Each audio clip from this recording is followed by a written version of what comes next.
Hello and welcome to SMPD, the podcast where we look back at the shows that shaped our childhood. I am Chris Bolton. With me, as always, my partner in podcasting, Mr. Mark Williams. Hello. And this episode, we are looking back at Bodger and Badger. Now, as I said last time, you may notice a theme with these. So if anybody's hit on it already, write in and let us know. Like from here till pretty much April, there is a reason we're doing all the shows we're doing.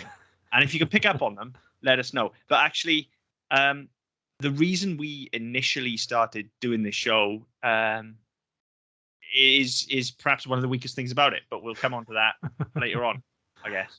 Yeah.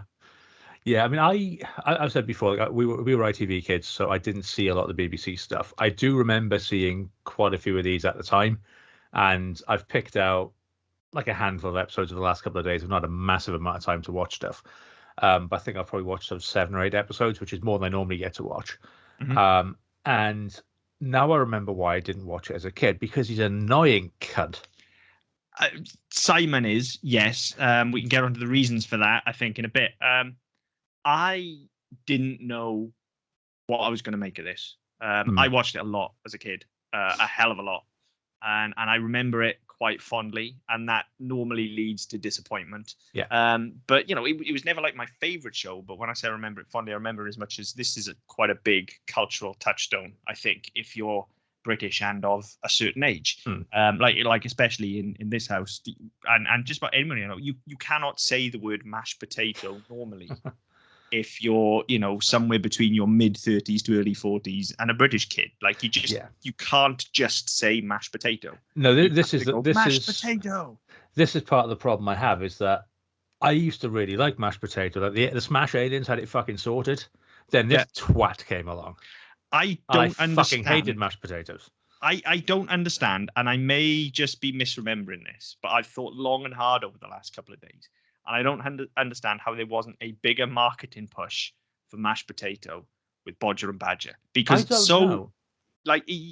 Smash robots, there's 2 things I think of with mashed potato, right? I go, for mash, get smash. Yeah.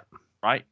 And then, but probably even more so than that, I go straight to Bodger and Badger. Honestly, anytime anybody says mashed potato, doesn't matter if it's instant mashed potato, actual mashed potato, doesn't matter what it is impossible for anyone to utter the words mashed potato around me without me going, mashed potato. It just, for the same way that, you know, the generation behind us, it's potato, because Keith Lemon was a thing, unfortunately.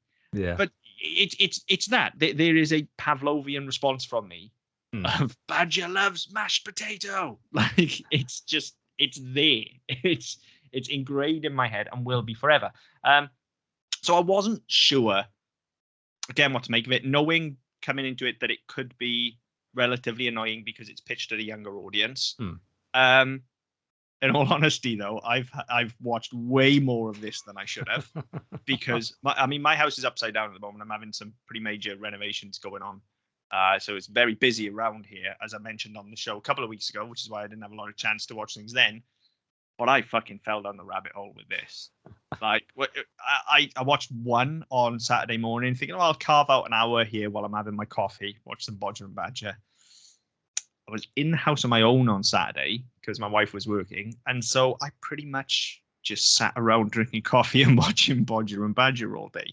I fell down the rabbit hole. I loved it. I absolutely, like, yes, Simon can be annoying, but only in that children's TV presenter kind of way. Yes. And that's, you know, that is quite a big weakness of the show. You know, I think it's something that's still inherent in kids TV today, and it's unfortunately something that's inherent in live action kids TV as well. That you don't, you know, I don't think cartoons condescend to children in the same way, or at least most of them don't. They don't condescend to children in the same way that a children's TV presenter does. Yeah. And actually, that's one of the most unfortunate things about this, because I think one of the reasons I fell in the rabbit hole so much is, I mean, Simon, incidentally, I forget his real name off the top of my head now. Andy Cunningham, I think. Yeah, Andy Cunningham. Andy something, isn't it? Yeah. Andy Cunningham. Yeah. He wrote it as well. I was going to say, he's pretty much a one-man band here. Like, he wrote all of these as well. Yeah. And the writing's really fucking good. Let's be careful what we say here, because last time we talked about one-man band, we got in trouble. Yes, but this is actually good, in my opinion, anyway. All right, so maybe he did write the theme tune, sing the theme tune. Well, he certainly didn't sing it. He had a lot of kids singing it, kids didn't he? doing that, yeah. I actually think like the writing and some of the gags, not all of them. There Yeah, are not as all many, of them land. No, there are as many misses as there are hits in the Yeah. same way that there are with, and we haven't looked at it yet, but in the same way there is with something like Chuckle Vision or something like that, because it's for children, it's so rapid fire, Yeah. and it's such a mix of slapstick humor and one-liners and a fucking hell of a lot. I mean, a hell of a lot of double entendres and a Yes. hell of a lot of actually really sophisticated humor. And what I've got to be honest, is I came into it similar sort of time frame to you. You sent me an episode on Saturday, said watch this, which I then did pretty much straight away. And then I watched a couple more yesterday and a couple more today. And I will, let's say, for as much as it's not, I didn't like it as a kid, because I just found it annoying. I think it was, by the time I came to it, it was quite late in the run, because it ran for like 9 or 10 years, didn't it? Yeah, it was about 10 years. I and I think definitely grown up before it finished. Yeah, but I think from memory, I think it ran to about 98 or something like that. By which point, as I was kind of, I was growing out of kids' TV. It was, I was onto older stuff, and I was out playing football and on my bike and shit like that. I wasn't in watching TV all the time, mainly because I wasn't allowed to be, because my parents were like, go out and play, because that did me the world of good. I didn't get fat and diabetes anyway. Yeah, so I mean, I sort of came to this quite late, which is why I find it so annoying. But I can see what you mean about the writing. There's a lot in there, and they're 15 minutes each, but they are absolutely packed. Yeah, jam packed. And there are gags, there are double entendres. It is packed, and there is a level of slapstick that you expect from kids' TV. Things like Chuckle Brothers and stuff like that. You did come to expect that, but in a way where when you had when you did have the puppet characters, when you had Basil Brush and even when you come on later, things like Hackety Dog, the slapstick is almost done for the sake of it. Yes. Whereas here, it's part of the writing, it's part of the setup, kind of lends itself to it, and then you get to that point and it's thrown away straight away. You'll have Badger's doing something. I think one of the ones I watched, Simon's fixing pipes under a sink. And he's like, "Oh, don't swing that around. You're gonna," and he whacks in the face. He's like, "Break something," and it's just thrown away completely. But it's funny enough, and especially for kids, they'll be going, "Oh fuck, you hit him in the face. That's funny," and then you're on to the next thing straight away. Yeah, and there's very little fat in them, I will say. There is very little fat. I think, to its credit as well. Like I said, I've watched a lot of these. I've tried to jump around the seasons to watch earlier ones and later ones. I didn't notice any real discernible dip in quality. No. There's one season I specifically wanted to watch because I don't know. I've actually now convinced myself that I've imagined this, but I'm sure there's a season where they worked at Chessington World of Adventures. I can't find any of those. Season 4. Right, I couldn't find any of those. I will be honest, I found it very difficult to track down. Beyond a couple of things, I found it very difficult to track down. So the link that you sent me, then had a link to basically what was a load of episodes smushed together. Right. And they were seasons 5, 6, 7, 8, and 9. So they were the first couple of seasons they weren't available. I may have paid quite a lot of money for some of these on Amazon. As we always advocate, you do. Oh yeah, absolutely. Please buy your content. This is available on Amazon streaming. You pay your money for it.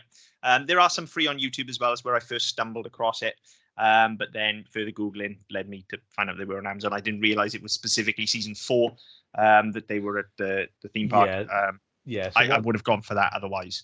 Yeah, so what they did, the way the seasons panned out, season 1, they were in a cafe, a really shitty cafe, which we thought was a restaurant. I remember that because it started out with Badger being a chef. I always remember that as a kid. Like, I remember him being in the chef's outfit. Well, I remember that as well, funny enough.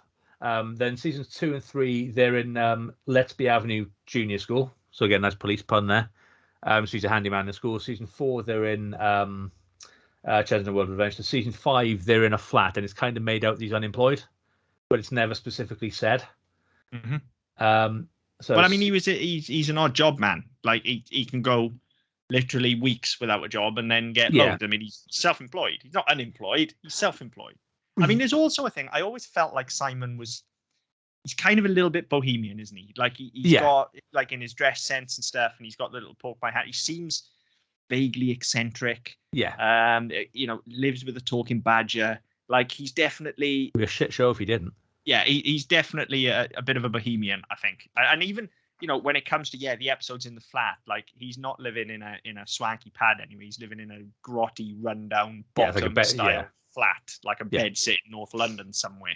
yeah, You know, so there is that element to him. I don't think you need to necessarily imply that he's unemployed. I think his lifestyle just says that like he'll take work where he gets it, and if he doesn't get it, then he'll write his poetry because he's got that's shit to do. referenced. Like he writes poetry. That's Yeah. referenced quite a few times as well. Yeah. He has shit to do. So yeah. So there was a progression for him throughout the seasons, and that's actually where I was going when I started talking about the Chesnut World of Adventures thing, because I jumped around these seasons a lot. When I said paid money, I did similar to what we did when we were watching Sabrina, and that time wasn't available anywhere. I just dipped into a few seasons, bought the odd episode here and there, and that sort of thing. Yeah. I just couldn't hit on this one with the theme park, but I did find, like he was doing different jobs right throughout all the ones I've watched. But it was evident that there's minimal that it is. There is character progression, there are story arcs, and within each episode, like every episode has a beginning, a middle, and an end. And with something like this, I think it's very easy to just be lazy and go, here's 15 minutes of stupid knockabout slapstick comedy strung together. Yeah. But much like Chucklevision would do as well, this actually hangs all of that on something. It operates like a sitcom. It operates like, here's the situation that's going to happen this week. Like the first one I sent you was the laundrette one. Yeah. Which set the stall out for me immediately, because like for the first, it probably took me the first third of the episode, about the first 5 minutes, I had to dial into it because it's that larger than life kids TV condescending personality. Yeah. But once I dialed in, and once I was able to just kind of tune that out a little bit, like all of the stuff at the laundrette, I found absolutely hilarious. It's in very poor taste now. Oh, absolutely. And I will say, actually, the girl who keeps on coming in and something rolling around, oh man, that you get the impression that was just that was done for effect, because it doesn't add anything. No, it doesn't. But that's quite fucking annoying. Yeah, but even her whole look. She's very clearly like 90s alt feminist, like very clearly. Yeah, there's clearly a choice has been made there. Yes, yeah, absolutely. And the character himself, where he's having these discussions with what is very clearly a closeted homosexual. Yeah. Who happens to be washing a load of women's clothes who are his wife's clothes, honest gov. Yeah. And it's all actually, now looking at it through today's lens, quite offensive and in quite poor taste. But again, as we've said many, many times in this show, we have to meet these things on their own level. Yeah, you've got to take it where it comes from. And you accept it and learn from it. And actually, that's whilst it might be offensive and in poor taste, it's done in that kind of bawdy, traditional British comedy style, much like a Carry On film or something like that, where actually, look, unless you really want to be offended, it is very difficult to be offended by this stuff. I will be honest. Who wouldn't be offended by this anyway, being a straight white male, but I will be honest, on behalf of beard wearers everywhere, I was offended when he called him Forest Face. Forest Face, I thought was hilarious. Fucking brilliant. The best joke, again, and the level of sophistication in this for a kids show is after you've had 10 minutes of like double entendres and setups for this guy who's very clearly, like I say, a homosexual man and enjoys dressing in women's clothes. So there's a little bit of trans in there as well. And there's all these things that they're touching on. And then you have this whole thing with a beard, and Simon ends up going back in with a fake beard, which ends up getting pulled off and things like that. Yeah. And the final gag as he's running out of the door is something like, well, who needs a beard anyway? Yeah. And I just lost it. Like spat coffee full on. Like that is very sophisticated writing for a children's TV. It is, and not only that, you get all the exchange between the two of them, between Simon and the bearded. He's supposed to be a build. He's wearing a hard hat. He's basically one of the village people at this point. He's in a hard hat and a vest. Yeah. Says me who spends all day in a hard hat and a vest. Right, no, that's different. I actually get paid for that. But you get the exchange, and every line between them, because you get Badger popping up and sort of inserting something between it, where Simon will say something vaguely polite and Badger will pop up and insult him and then disappear again. And then the whole sort of trying to recover from that. And so he says, "Do you call me Forest Face?" I said, "No, I must race." And then so you get this, and then something else happens. Just, no, I was talking about your beard, and I was actually when he gets the fake beard off. So who needs a beard anyway? Mustache and runs. Yeah, I said, okay, it's that's really really. funny. As a kid, you were thinking, okay, he's just left his beard there and run off. But actually, the wording they've used as well, and the timing Mustache, yeah. of it, so the pacing of it, I think is really good. And I came into this thinking I was going to get through a couple of episodes and be really annoyed. And actually, I did get through a couple of episodes and I was quite annoyed, but there were bits I could appreciate, and the writing was one. And not so much the interaction between the two of them or between Badger and anybody else, but between Simon and other humans. Definitely, I think it's like he doesn't know how to write badgers. No, I think he does know how to write badgers, and I think actually the interaction, for instance, between Badger and Mousy is some of my favorite stuff. Mousy, clearly my favorite character. Yes, very well performed. And I'm not just talking about the vocals there either. For such a small fucking puppet, I mean, it's bigger than a mouse, but it's still quite a small puppet. Like, very well performed, a lot of character in there. But I think actually even his performance he's definitely very good whenever he's interacting with other humans. And I think his performance whenever he's not operating Badger in a scene is also very good. I think the issue comes in, and this isn't unique to this show. This is, of this era, we had many, many shows where you'd have a children's TV presenter with a puppet on their hand. See also Andy and Ed the Duck, Phil and Gordon the Gopher, Rod Hull and Emu. The list is Keith Harrison Orville. The list goes on and on. And now I'm not a ventriloquist, okay, but I've watched a lot of these shows, and I think there must be something that comes from the stage performance of being a ventriloquist and the act of throwing your voice that leads to you having to face forward rather than face the person you're talking to. Yeah. Because the issue isn't that he doesn't know how to interact with Badger when it's on its hand. It's that they never make eye contact whilst they're talking. And that's if you watch all of these shows, it's exactly the same. Yeah. Now, if anybody out there knows about this, let me know. But I'm convinced it is something to do with the actual stage act of throwing your voice. It could be. And I'm just thinking back to Rod Hull and Emu there. The only time they ever locked eyes is when after Rod Hull had finished speaking, and they'd be sort of, and Bodger and Badger are exactly the same. You watch them; they will make eye contact when there's no speaking involved. When there's no speaking, but when there's speaking, Simon's always facing forward, and it's almost like then he compensates for it. There's a lot of eye rolling. There's a lot of exaggerated head movement. And again, that's fairly atypical of child's ventriloquism. Exactly, because what you're actually doing is drawing attention away. Yeah.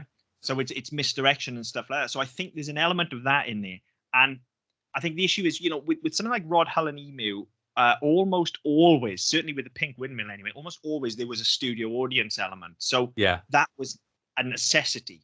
Yeah. With things, when you had things like Ed the Duck and Gordon the Gopher and stuff like that, even though they were actually operated by other people, but the interacting with those puppets was still done live. Yeah. Whereas this is being recorded. Yeah. So there's not actually a need for him to, because those lines can be dubbed in later. But I think it's just so inherent in that act that he's doing it, and then it looks wrong. And it's certainly not that his puppeteering is bad, because when his movements with Badger when he's just playing Badger are great. I think Badger's for what he is, Badger is a very basic puppet. He's got googly eyes and he's just got his hand up the back. It's not. He's operating the head and the snout, isn't he? He's not. We're not talking a Muppet here. This is a very basic puppet, but actually, there's a lot of character that comes out in those movements. Like I say, Mousy even more so. I think the puppetry on Mousy is excellent. Yeah. Especially if you watch the way Mousy walks. Yeah. Like that. I don't even know how they do it. Like there's got to be more than one puppet, I'm assuming, or at least more than one person operating the puppet. I really don't know. I did clock that. I think it was the Seaside episode. And I was trying to clock it. And I was trying to work out how they managed it, and I couldn't get my head around that at all. Because traditionally, you'd assume she would be on a stick, like bobbing along.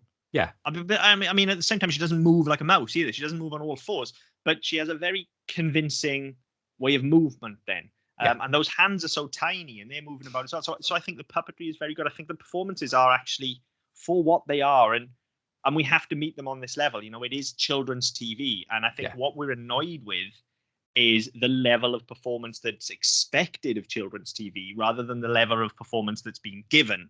Because you could also level this criticism at the Chuckle Brothers, at Dick and Dom in Da Bungalow, at all of these things. There's lots of things I'd like to level at those. Criticism isn't one of them. A fucking nuclear missile is one of them. But it's just this over the top, exaggerated pantomime style. Yes. That we feel we have to just condescend to children in live action, and unfortunately this is guilty of that.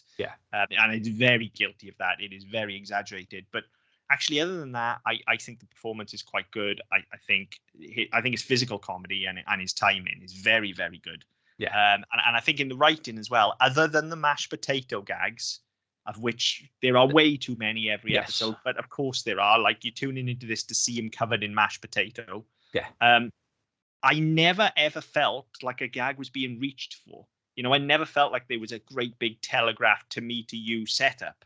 The gags all seemed to work. Nothing felt like a reach. Yeah, I think the ones I did spot, which again they were all mashed potato based, but like the episode I was talking about, I think it's from season 7 where Vicky gets introduced, and he's doing some basic handyman work. He's doing some plumbing.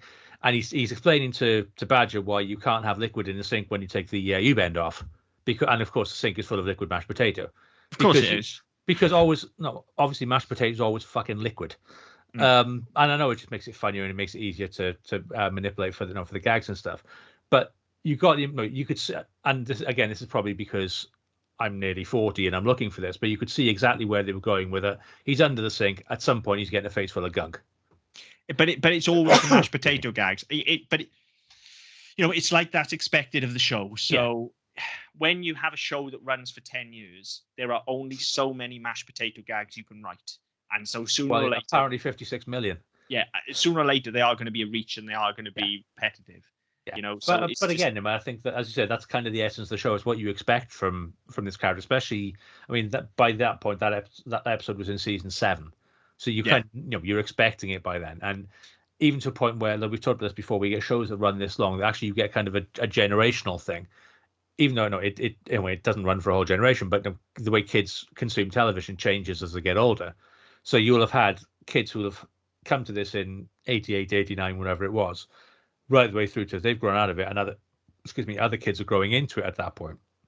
Yeah. So you can afford to have those gags because actually the kids who are now 10, 11, 12 who've grown up with it are not watching it anymore. So it doesn't matter if you're making the same gags or you're setting up in the same way because it's younger kids who are watching it and you're going to get away with it. Yeah, I think you're right. And it's interesting actually that Bodger and Badger, as far as I know, never went down the Keith Harrison Orville, Timmy Mallet route of then playing our university crowds. No. Which is what every other live action performer that we watched as a kid seemed to do. Yeah, like I remember seeing Timmy Mallet when I was in Exeter. I never saw Timmy Mallet, but I remember him doing the rounds. I saw Keith Harrison Orville do a blue show, and they were that would be fun. That would be awesome. Fucking hilarious, absolutely brilliant. Of course, Orville never swore at all. It was all Cuddles the monkey doing the swearing, and Orville was still lighter than light until the very end, where Orville dropped an F-bomb and the place went nuts. I remember off topic slide, but I remember seeing Nancy Cartwright up in Edinburgh, and she, even when she's not whenever she's performing, she's not allowed to swear as any Simpsons character. It's in her contract. She's not allowed to do it. But part of her shtick is that she disappears off stage, still mic'd up, and swears the living fuck out of Bart Simpson for 2 minutes, and then comes back on and she's like, "What I missed? What happened?" Yeah, because obviously that's part of her shtick. I mean, and this was like 15, 16 years ago. She may or may not do it now. But it's that type of thing, and it's you kind of. These characters are almost sort of protected to a point where you can't, in the same way, let's say Orville didn't swear all the way through until right at the end. Yeah. And it's that type of thing. But you're right, I don't remember Bodger and Badger ever doing that. And it's a given. I like for our generation, I think that's a given. As I say, certainly in my school anyway, we all fucking knew Bodger and Badger. Like, it was just something that, and it's not one of those things where it was like, oh, it's Thursday, we need to get home because Bodger and Badger's on. It's just one of those things that was on. It was just there, and so you watched it. They started out actually as the show wasn't the first thing they did. They were part of the Saturday morning shtick on BBC One, weren't they? On the waterfront, I think, wasn't it? Yeah. Yeah. Yeah, not to be confused with the other on the waterfront. No. But yeah, I'd forgotten about that. And I was doing some reading earlier on while I was waiting for you to log in, and I'd forgotten about that show. And actually, I've sort of just clicked on the wiki link, and I'm going, oh fuck yeah, I remember that. Yeah. And again, it was one of those. I think it was on like because we used to play football on Saturday morning, and so it was on before we went out. Mm. And so I remember seeing that. So when I just looked at it, I was thinking, oh fuck yeah. Yeah, it was around that time where Saturday morning shows kind of switched. So you'd have a season of one, and then they'd switch presenting teams and studios, and you'd have a season of another. And it was ITV were especially guilty of it, but BBC did the same thing as well. You know, you'd go from waterfront to then you'd have going live, then you'd have live and kick in, and things would swap back and forth. Whereas ITV, they would like ITV, then you had things like Ghost Train on, and then that would give way to something else, and that Motormouth, Motormouth, and so they chopped and changed them around, but yeah, they just felt like they were larger than the show then. It wasn't, I need to get home because Bodger and Badger's on. It's just Bodger and Badger were part of kids' TV in this era. They were just synonymous with it. It was one of those shows, just like the Chuckle Brothers, for instance. Same thing. You wouldn't get home to watch Chuckle Vision, but the Chuckle Brothers were always there. Well, when it was on, you wouldn't turn it off. Exactly, and Bodger and Badger was exactly the same thing. Now, it's interesting you mentioned Vicky, because I saw a few Vicky episodes as well. And again, there is clearly a very talented performer there who is absolutely pitching to the fucking stalls to the point where at times you want to reach through the screen and slap her. But again, it's that typical kids' TV performance. And I've got to give her 100% credit for it. I know it's not her because she's clearly very talented. Clearly. And so the one I saw with her was the first one she pops into, and they make a joke. She's not in many. She's only in season 7, so it's like 12 episodes or something. But the first one she appears in, as randomly happens in kids' TV from the 80s and early 90s, she just lets herself into the flat and introduces herself, while Simon's underneath the sink and covered in mashed potato and Badger's there, and you get this thing, and so they're having a conversation about mashed potato, and he said, "I do like mashed potato," and she's again she's swinging for the fences. Oh, I love mashed potato. It's my favorite food. It's the best. I'd eat it all the time. And Gina Bellman did a skit in Coupling. Oh, fuck, years. It would have been coming 20 years ago now, about kids' TV presenters, and it reminded me of that straight away. It's that just very over the top, very exaggerated, very saccharine, sweet sort of voice. And then you can imagine, and like we talked about on Who Wins last week, about there's an episode of Family Guy where Stewie meets the Mary Poppins alike from his TV show, and she's actually a complete twat. And you get the impression it's like that, where she's all, when the camera's rolling, it's all sweetness and light. And then as soon as anyone's back's turned, she's oh, for fuck's sake, I fucking hate kids. When can I get off the show and get a real job? And it just sort of, it made me think of that, because she's just, as you say, she's clearly very talented, and she's clearly doing a job. And that job is you're in panto, but in front of a camera. Yeah, and that job's also play about 10 years younger than your actual age. Fuck off. 20. Which is weird. Yeah, weird. Yeah. I mean, I don't know how old the character's supposed to be. Like, her auntie tells her to go and get jobs and stuff, so I guess she must be at least 16, but the actress is clearly mid-20s. Yeah, I mean, I think she's supposed to... I just got it here. She's supposed to be an accountant, but she dreams of being in a band, so she moves in with her aunt. And then she auditions for jobs as a drummer, and then she gets a gig and fucks off. So she's going to be relatively young, but clearly it's the Dawson's Creek effect, where she's 35 playing 15. Clearly, I don't know if she's 35, but she's in her mid-20s. She's easily in her mid-20s. She's significantly older than the character she's playing. Absolutely, but clearly very, very talented. Like, the best thing in the episode she's in, I'd go as far as to say. Yeah. But she is still pitching to the stalls. So, yeah, it's just inherent to the program. There's nothing we can do about that, I don't think. Yeah. And you just have to take it with a pinch of salt. She'd have been 23 when she did that episode. There you go. Yeah, so we're not far off. But now I know you've said it's season 4. I'm going to go back and find those Chesnam World of Adventures episodes, because I remembered 2 specific things about Bodger and Badger. I remember the chef's outfit. Obviously, the mashed potato goes without saying. And I remember the fact that there was these episodes where they worked at Chesnam World of Adventures, because, as I've mentioned several times on the show, and as I'm sure many listeners know, I'm a theme park nut. And Chesnam World of Adventures, that season was airing about the time that I went to Chesnam World of Adventures on a school trip. Right. And it was my first proper theme park. It wasn't my first exposure to theme parks. That would have been the Disney sing-along videos, where I became obsessed with Disney parks as a very, very young child. But I can honestly say my first actual theme park I visited that I can remember anyway, and I'm not counting things like West Midlands Safari Park and Oakwood and like, pretend theme parks, or at least they were then. They've significantly upped the game now. They have, yeah. Chessington was a whole thing with themed lands and themed rides. I went on my first roller coaster there, so it was a whole thing for me. And then all of a sudden, Bodger and Badger were working at Chessington at the zoo, and it blew my tiny little fucking mind, because I was like, hang on, that's a real place. I've been there. What the fuck? Why didn't I see Bodger and Badger? That makes sense. So, yeah, absolutely blew my tiny little fucking mind. Yeah. And I'm glad I didn't make that up, because if I did, didn't. I'm crazier than I thought. So, well, that's still a possibility, to be fair. That's good. I didn't remember those from from the time. I didn't remember. I've been reading about it the last couple of days. Also, confession, I've never been to Chesington World of Adventures. I've just never got around to it. I've done other theme parks in the country. I've just never had a chance to go to Totally off topic, but you really need to take the kids, dude. It is far and away, in terms of theme parks, the best this country has to offer. Like, Towers is better in terms of its rides and stuff like that, but your kids are a little bit younger. Yeah, a little bit younger, and I wouldn't want to do the queues with the kids. Chessington, the theming is superb. Like, every land is different. The rides are all really well themed. This is not a theme park podcast, but Chessington is for families, for an actual theme park experience in this country. Like, Chessington's pretty much as good as it gets, I think. And for the Chessington people, is that enough, or do we need to do more tickets? Yeah, please sponsor us. Who am I kidding? Sponsor us. Let me in. Just give me some tickets. Yeah, I'm happy. Yeah. But yeah, so I mean, yeah, you didn't imagine that, and I think going back to talking about earlier about it being almost a sitcom.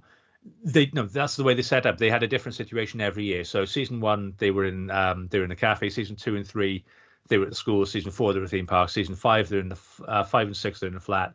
I think 6 and 7, they were. Simon was Mr. Dribble's handyman.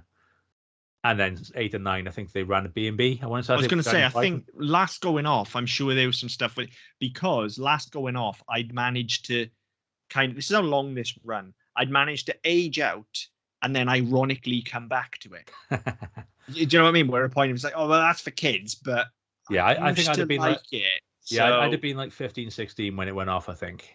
I was about 18, I think, when this stopped. When did it finish? Like 98, 99? 98, 99. Yeah, so I'm like 17, 18. Like, yeah, 99. Right, there you go. So I finished school. I'm in college, getting ready to go to university. I'm dossing around, doing fuck all. I'm watching Bodger and Badger. Like, yeah. So I definitely saw some of the stuff where they were running a B&B. 100% I did. So, I mean, that's testament to how long this thing ran then, 10 years. Like, it literally ran throughout my childhood. Yeah. I would have been like 8, 9 when it started. Yeah, so they when they were double act on the waterfront, it was 98. It was 88. Yeah. So the first season was 89 and it ran to 99. So they had 9 seasons plus whatever dicking around they did on a Saturday morning. Yeah, so Chessington would have been about 92, 93, which tallies. 93, yeah. Yeah, which tallies with what I'm thinking as well. Yeah, so spot on pretty much. So actually, this for me is a show that's been kind of omnipresent in a way that I didn't even realize until like sitting. But that's the beauty of doing this show is, I do very little research, as I'm sure everybody knows by now. For this show anyway, I do next to none because I like to come to these things fresh and re-experience them. And this was one of those things where, after having watched it and then getting sucked in and enjoying it, I sat down and thought about stuff like this and realized how much this has actually been around and how much this has actually influenced me. Like I say, the mashed potato thing. I don't think I even make the connection to Bodger and Badger instantly. It literally is Pavlovian of like somebody says mashed potato and I'm just like, Badger likes mashed potato. And then I'll think about, oh yeah, that comes from Bodger and Badger, doesn't it? Yeah. We had the same thing when we were talking about Duckler as well at the end of last year when we were talking about somebody rings the doorbell. Oh, get it. Yeah, exactly. Yeah, there are those things that are ingrained, and as I don't have that particular thing with mashed potato. I have for mash gets mash. Yeah. Again, just because we were ITV kids and there were adverts on ITV, including the Smash advert. So yeah, I mean, I don't have that thing, but yeah, it's easy to see, and so I came into this and so I think I watched about 8 episodes, which is more than I normally get to watch. But it was 2 hours and I've sat outside freezing cold gyms waiting for the kids for the last for the last 2 evenings. So I've had a chance to sit there with my iPad and watch it. Your own children, yes? Yeah. My own kids. Okay. Yeah. Because Well, saying it's one of freezing us, cold and you're waiting for kids outside a gym, doesn't it? yeah, one of us mine anyway. But yeah, so I mean, so I've been sat there and I've just sort of, I've got my iPad. I've got an hour before they come out again, so I'll stick it on. I'm thinking I'll watch one or two, and then I same as you. I found this from the link you sent me. I found this one. It was like 3 hours worth of stuff. So I put it on, and it was just an episode, with a little title card in the middle. So somebody's obviously kept them together. And yeah, I could just sit there, and they weren't in any particular order. It was one was from season 5, then from season 7, then from season 3, and they just jumped around a bit. And yeah, it was. I found the constant mashed potato jokes really annoying because I don't like mashed potato. Yeah. I don't dislike mashed potato. I just if I'm going to have potatoes, I want them in slightly greasier forms. But so I had that, but some of the writing was clever in places. Some of the performances, I say, some of the slapstick and the gurning and the sort of the play the camera, that was annoying. But by and large, it's forgivable. Yeah, I think something I've gone, oh fuck, I'm never watching that again. hell no. I won't seek it out again. I probably wouldn't seek it out. No, but agreed. I'm not going to turn it off. If I'm flicking through channel stuff with looking at something for the kids and this is on, I'll leave it on. Because especially with number 2, because that slapstick stuff, it really appeals to me. Really goes for it to a point where I'm thinking that I can get some fucking Laurel and Hardy on or some Three Stooges on, and he'll laugh his box off. Yeah, by the nature of the internet and by the nature of targeted ads, I am going to see a lot, because I watched so much of this over the weekend. I'm going to see a lot of Bodger and Badger popping up on my recommended videos and stuff on Facebook and YouTube and things. I'll watch it all. So I'm my fucking own worst enemy with that. Yeah, I'm not going to seek it out, but if you put it in front of me, I'm going to watch it because I've enjoyed it. And yes, I accept that it's childish and silly, but I also accept that there is humor in it for me as well. And whilst it's performed at a children's level, some of the gags I think really are quite funny. One of my favorites, and it's really stupid and it shouldn't work at an adult level at all, but I think the writing is so good that I got so vested in the episode that I went with it. There is an episode where Simon's TV is broke and he's about to be on TV. I don't know if you've seen this one as well. I think that's ringing a bell. So Badger and Mousy try and fix the TV whilst Simon is out at the TV rental shop and completely fuck it, just as you would expect. Just completely fuck it, right? To the point where it's an old cathode ray tube TV, so they pull the back off it and that just leaves you with a glass screen and no back. And they decide to play. So they get these so you've got puppets operating puppets, which on a meta level, I thought was very, very clever. They have little stick puppets of clowns, all right? And they're having the Badger and Mousy joke show, or the two clowns joke show, they call it. And they're telling jokes to each other, and of course, Mousy keeps getting the punchlines wrong. And then Simon walks in and thinks they fixed the TV because he can see these two things on the TV, these two stick figure clowns, and they're doing the voices. And so here goes this skit now where Badger and Mousy have got to pretend they're actually on the TV telling these jokes so that Simon doesn't find out that they've broken the TV, and he's escalating. And I just found the whole thing really charming and very, very funny. And it's a joke that absolutely shouldn't work. It's ridiculous. It shouldn't work for anyone over the age of about 5. Maybe this is more about me than anything else, but I thought it was really fucking funny. Yeah. And then, that's the kind of, it's because I became so invested in these characters and this situation, and they put all the work in to get us to that point. Yeah. That I went with it because the episode was about the fact that the TV was broke and that Simon wanted to see himself on TV. So actually, in a weird way, there's a little bit of suspense and threat in there because it's like, are they going to fix it in time for Simon to get back? And actually, what is it that Badger's done? Because clearly the video of Simon that's going to play on TV isn't what he thinks it is. So what's Badger caught him doing? How bad's it going to be? And it's just very, very sophisticated writing for a children's show. And look, I don't mean sophisticated in the way of, it's not like this grand story arc or anything like that. But each episode works with a beginning, a middle, and an end. And there's genuine character as well. Like we've already talked about Simon and everything that goes on with him. Vicky had the whole thing of wanting to be a drummer, so she had a reason to be in the show. Mousy could very easily just be another puppet, but she has these aspirations of like she's constantly trying to live like the people above ground do. She's constantly trying to make herself a house and furniture, and she's clearly sort of upwardly mobile or wants to be. Yeah. But at the same time, she has to live under the floorboards because Simon's scared of mice. So there's a whole thing there with Badger having to hide her from Simon. And then even as annoying as you might have found it, even the mashed potato, and I thought long and hard about the mashed potato actually.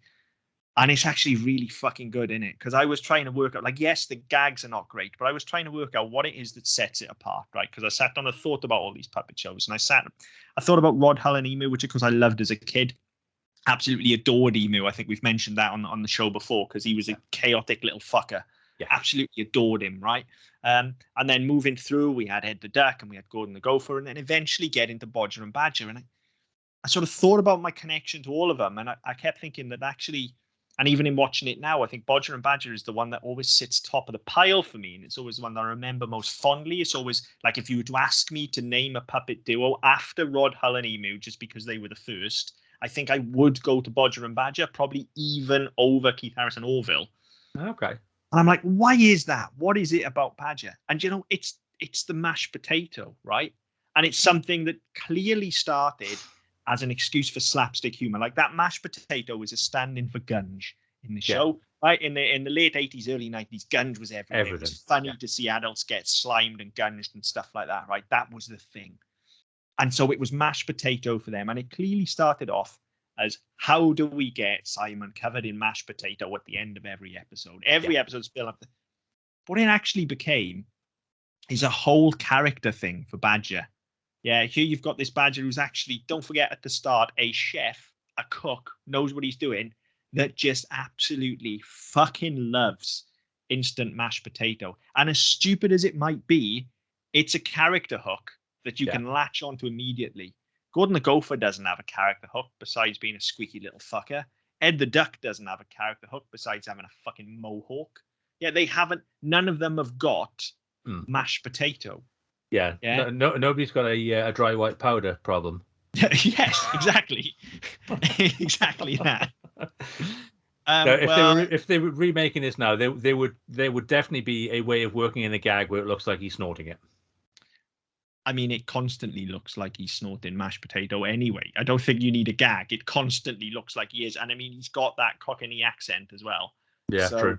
You know, but you know, as it evolves, as the show going through, like so much of Badger's character then just becomes around mashed potato. It's about how is he going to get his mashed potato this week? What's he going to do with his mashed potato this week? How is he going to, like, he works potato into conversation like it's an actual fucking word at points. Well, it's like the thing with the Smurfs, isn't it?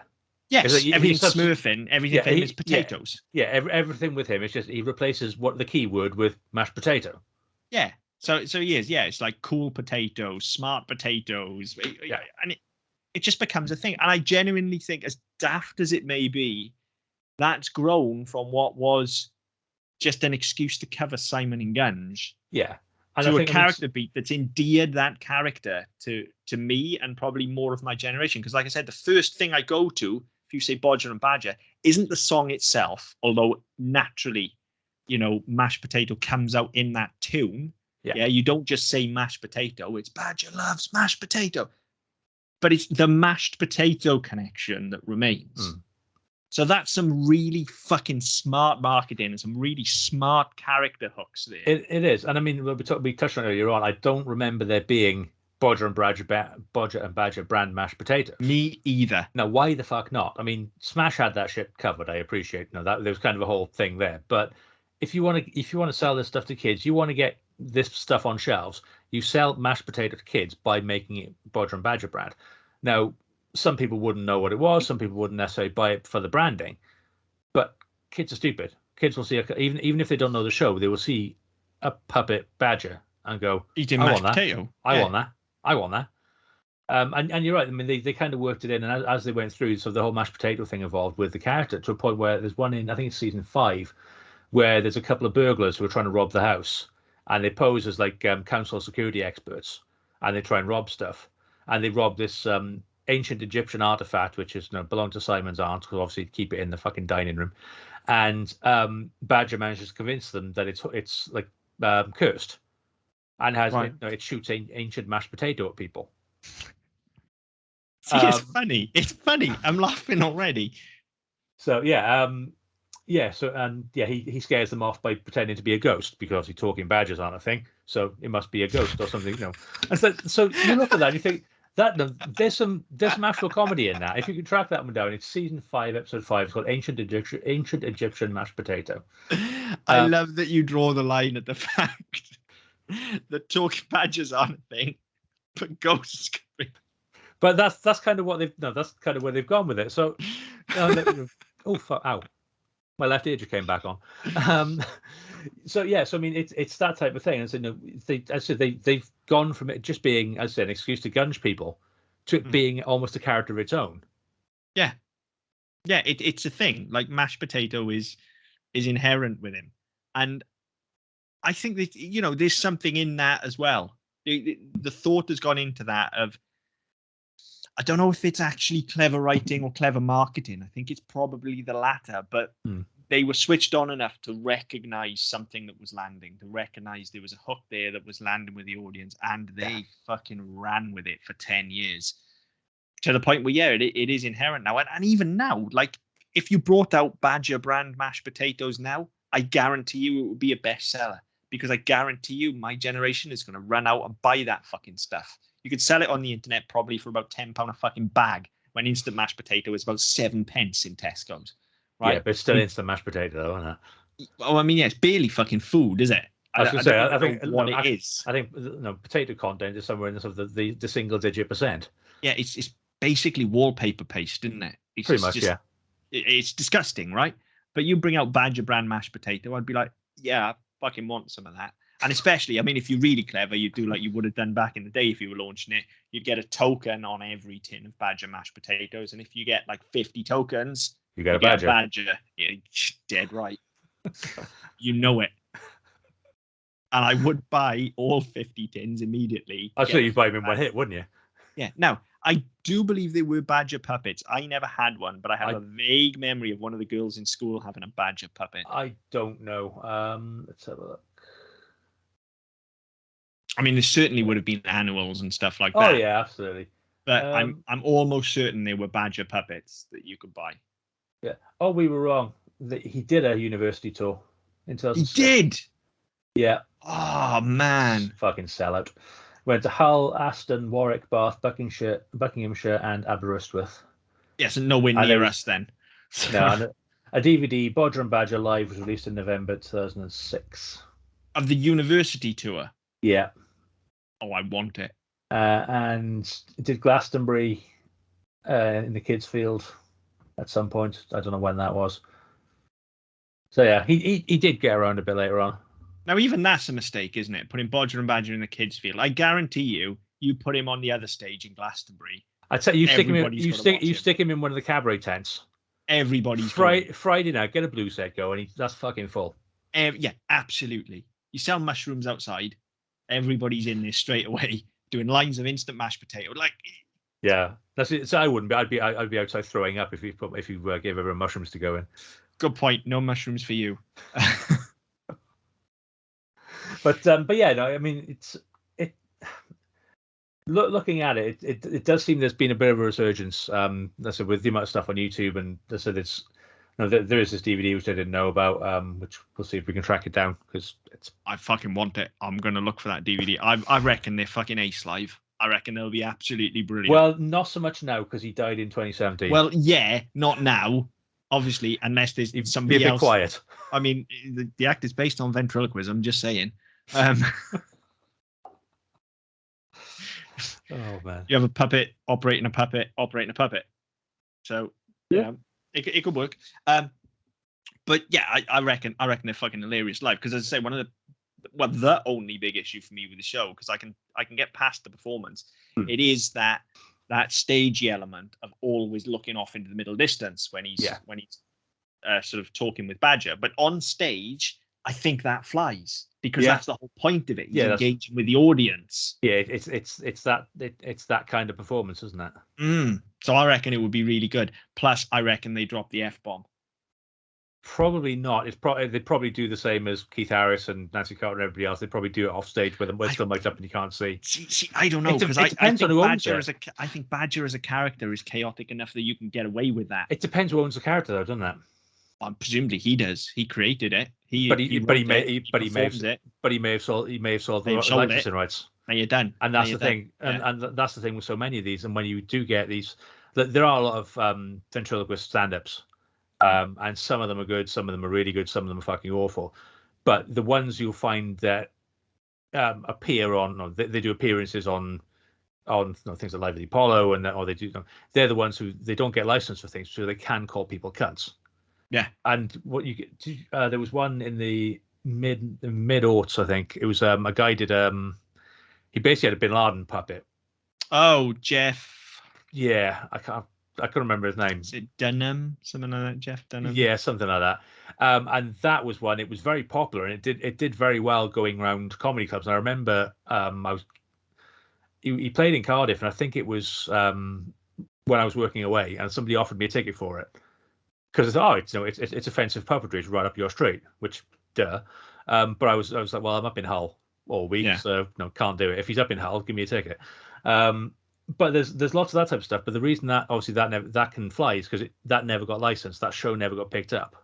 No, he's also not very funny. No, it's a problem. It's basically a shitload of infidel jokes. Yeah. But no, it was at the time where you can't say Muslim, you can't say terrorist, you can't because it offends people. Well, fuck it, I just did.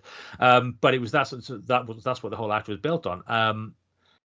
But they said that never got licensed, and so because of that show popped up. When you've got Bodger and Badger, when you've got Rod Hull and Emu, when you've got Keith Harris Norville, even when you've got like the Sooty characters. I know Sooty doesn't speak, but when you've got Sue, and then you introduce other characters as well. Like they never got it.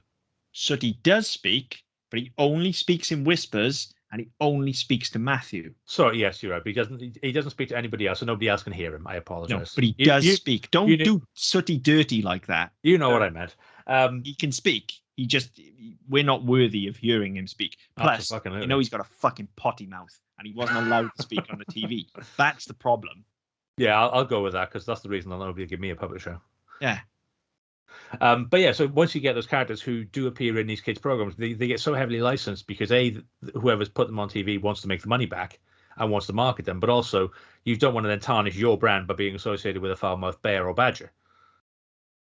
True, but I still think they swear on the university too. I can full on see the character that Badger is being like a little bit way. He's a little bit of a Cockney geezer.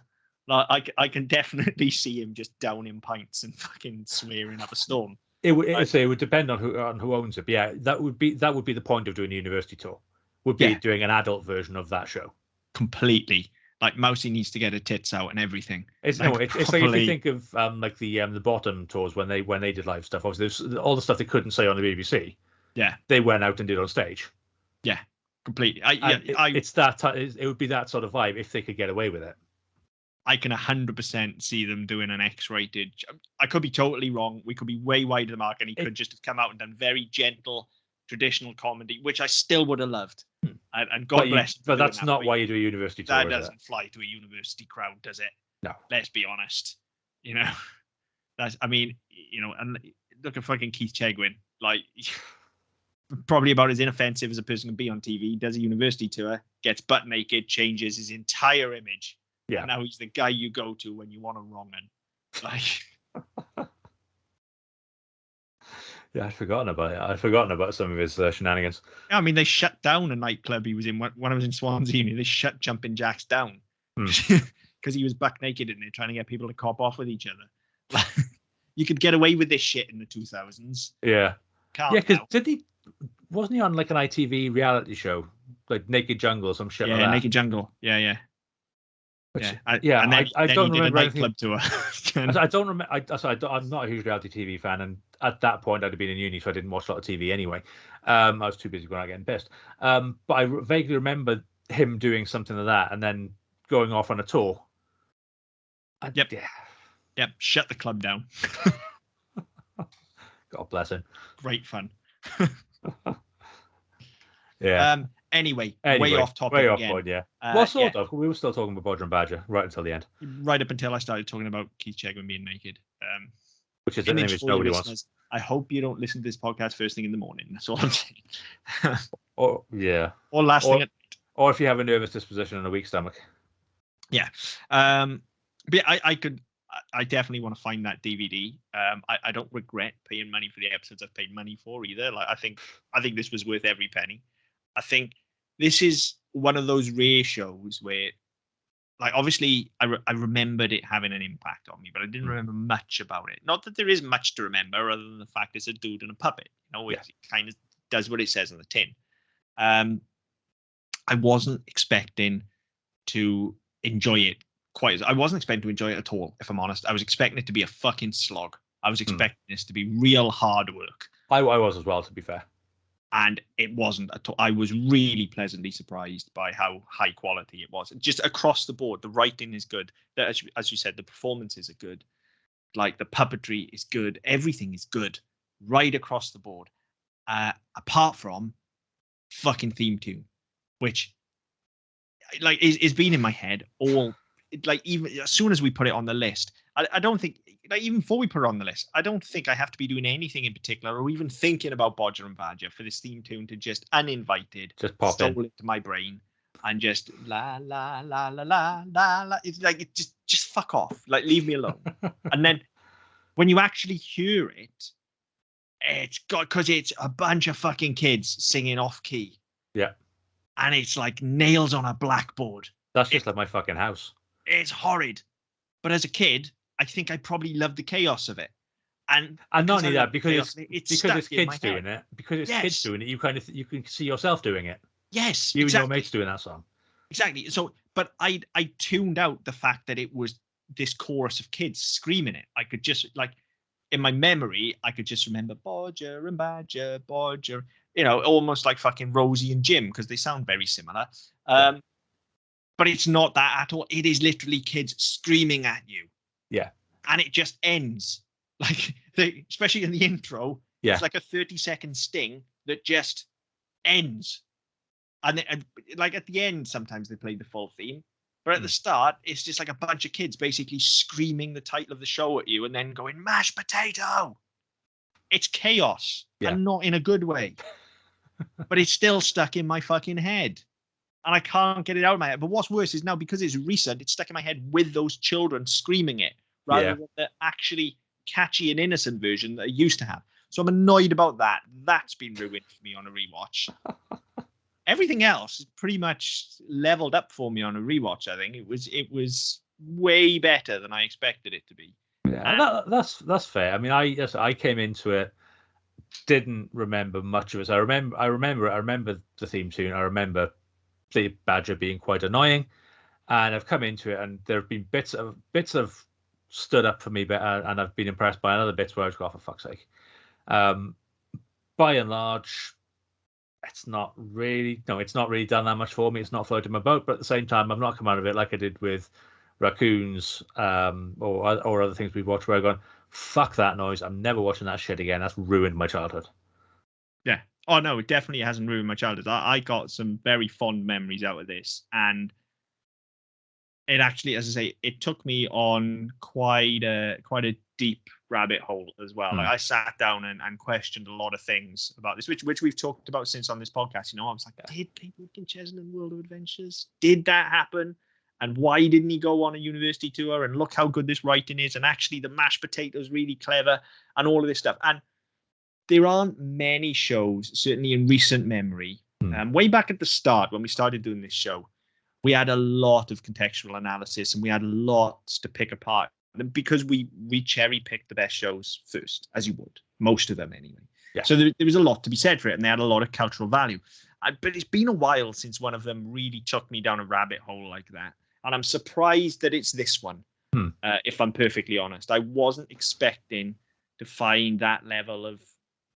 I mean, it's craft is what it is. I can't say it's depth. I don't think there's real depth here. No. But there is a real high level of craft gone into this show. Like, everything about it is clearly done to the absolute best level possible. Like nobody is sleepwalking through this. Everybody is pulling their weight. Everybody's doing the absolute best they can and loving it, and it shows. Yeah. So, yeah, it really... That set me thinking a lot about what's possible with children's TV if people just give a shit. And I think it's one of the things that probably started us off down the road with this show in the first place is that a lot of the shows when we were kids, they did give a shit because either they had stuff to sell or they were people that just liked to work in TV, and maybe a few people hadn't quite grown up themselves, and hello, and all shit like that. But today, I don't feel like you get that. No. Maybe it's because I don't watch as much kids TV, but it just feels so much more soulless than this. And perhaps part of an element of that is, if they were to be another Bodger and Badger today, bearing in mind that, Andy's dead, but bearing in mind if this were to be relaunched with a new Simon Bodger then and a new Badger, you just know that it would be CGI. And that character is ruined instantly. And even if it wasn't CGI, even if it was a puppet, you just know it would be completely charmless. Yes, and it would be a cookie cutter of another show and another show and another show, just to put content on TV because they need something, and they'd be relying on the fact that, I used to watch that when I was a kid, so I'll let my kids watch it. Yeah, and I think there's an element of, and I think it's exclusive to our generation and the generation before us specifically. I don't think it really came after us. There is this element of a man and a puppet that just there's something about it, I think, that is just slightly magical. I think it's that element of performance, however exaggerated it might seem now, we recognize what that performance is instantly. Like when I said to you about him staring in the middle distance and stuff like that, that conjures an image, and you know exactly what I mean.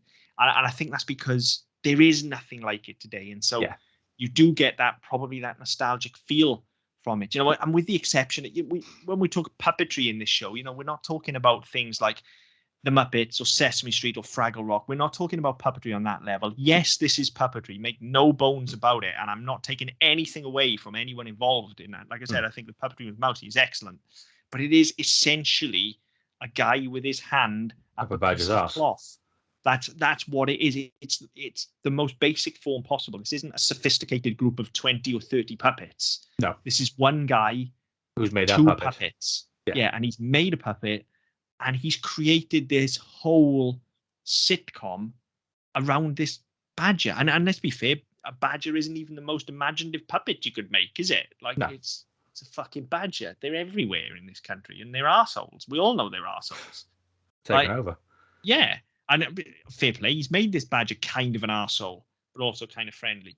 But, it's not wildly imaginative in that way. Again, it's not... Yeah.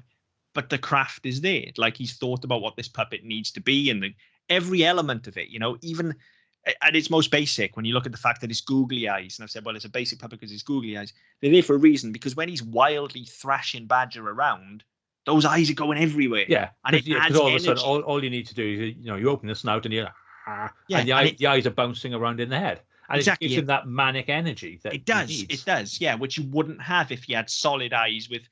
even perhaps if he had some solid eyes, you could put mechanisms in there and have eyebrows that move and stuff like that. But you lose the manic energy of the you do, and also there's the cost and the the maintenance of the puppet and stuff like that as well. Which don't get me wrong. This ran for a long time, and I'm sure there was money spent on it. But at its heart, it's every year it's one set.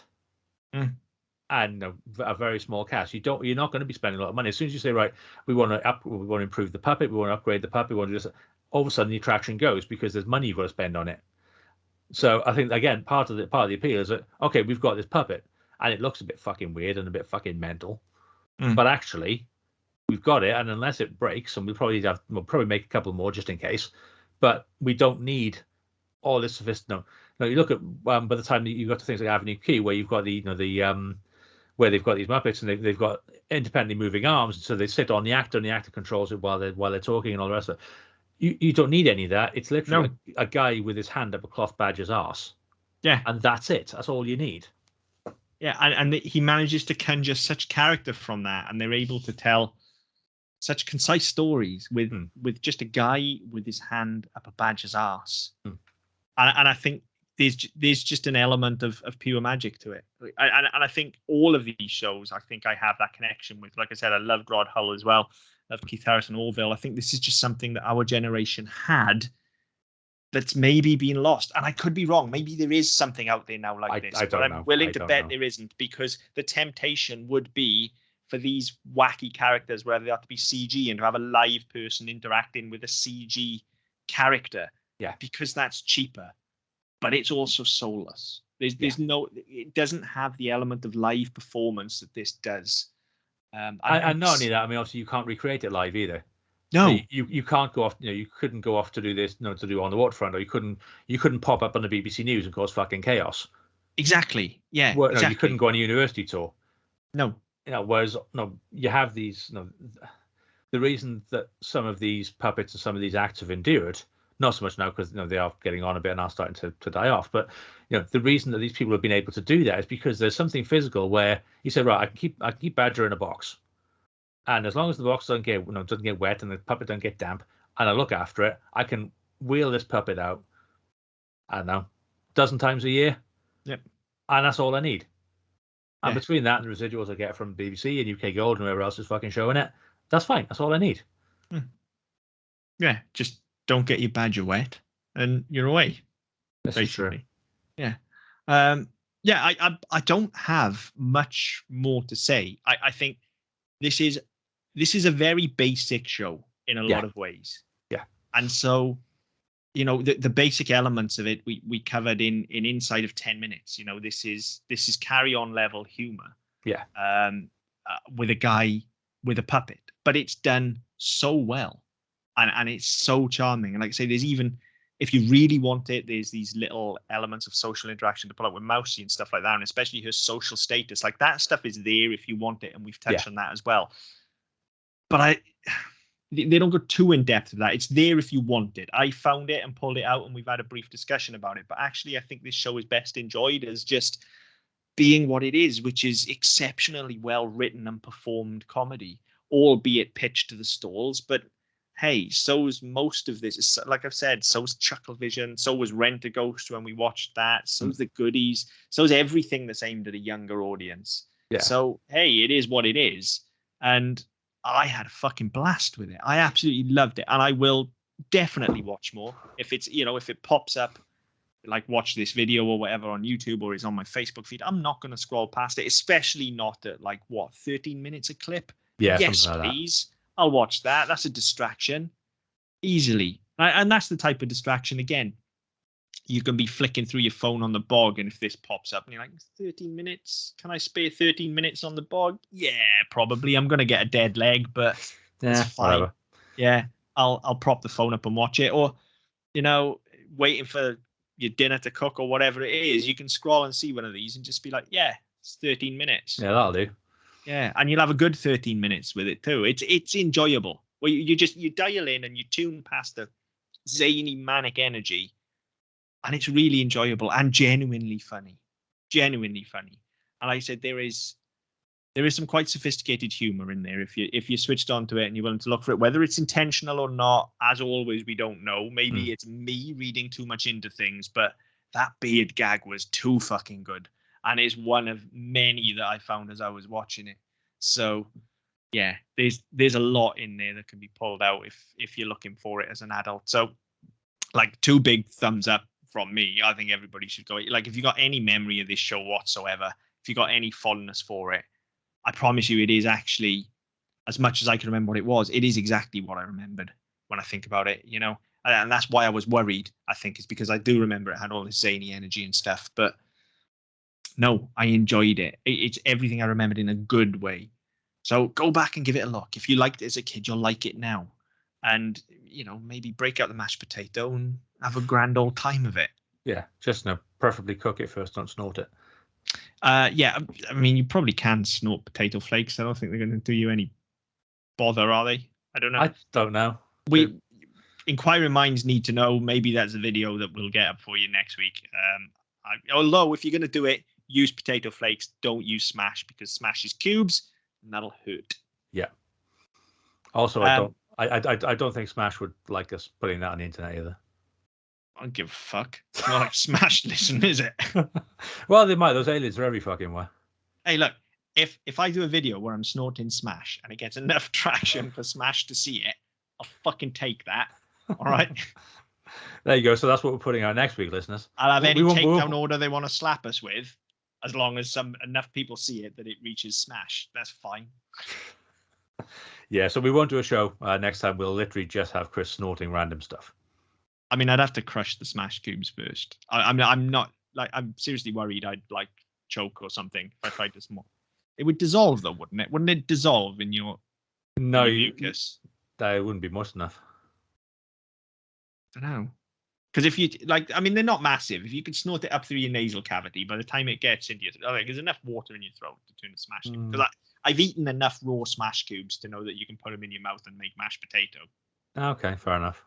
Like you just have to leave it there for a little while. Yeah, see, that's always my problem. I've got the patience for that.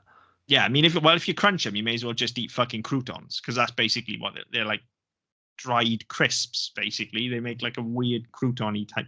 I don't know. I've no fucking idea what mashed potato is, and we're way off topic now.